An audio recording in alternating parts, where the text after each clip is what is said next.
Ma'am, জানেন তো আপনার পড়ানো শেষ হলে রাইয়া শুভ না রোজ দিন পাশের পাড়ায় চায়ের দোকানে চা খেতে যায়। না দেখুন, আমার কিন্তু সেরকম কোনো উদ্দেশ্য নেই। আমি জাস্ট বললাম আসলে ওরা তো এখানে পড়তে আসে, সো এইগুলো তো করা ঠিক না না। আর আমার মতে এগুলো করলে আপনারও একটা রেপুটেশন খারাপ হবে, তো দ্যাটস ওয়াই আমি বললাম।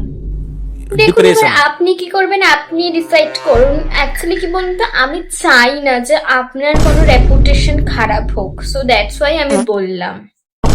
এই বলছি কি হিস্ট্রি বইটা একটু দিবি রে, আমি না আনতে ভুলেই গেছি, একটু দিবি রে প্লিজ। ম্যাম, দেখেছেন আপনি আপনি কালকে বারে বারে বলেছিলেন যে হিস্ট্রি বুকটা যেন আজকে আনা হয়। সোহিনী ঠিক আনেনি ম্যাম। এখন যদি আমি ওকে বইটা দিই, হাউ ক্যান, মানে আমি কি করে পড়বো ম্যাম?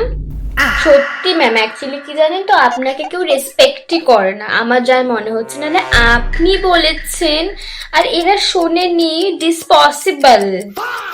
আর ম্যাম শুনুন, আপনাকে কানে কানে একটা কথা বলছি। আগের দিন আপনি যে হোমওয়ার্কটা দিয়েছিলেন না, ওটা না কেউ করেনি। আমি যখন বাইরে দাঁড়িয়েছিলাম তখন সবাই বলছিল যে ম্যামকে যেন বলে আজকে হোমওয়ার্কটা চেক না করতে, বাট আমি কিন্তু করেছি। অ্যাকচুয়ালি আমি আপনাকে খুব রেসপেক্ট করি তো, তাই জন্য।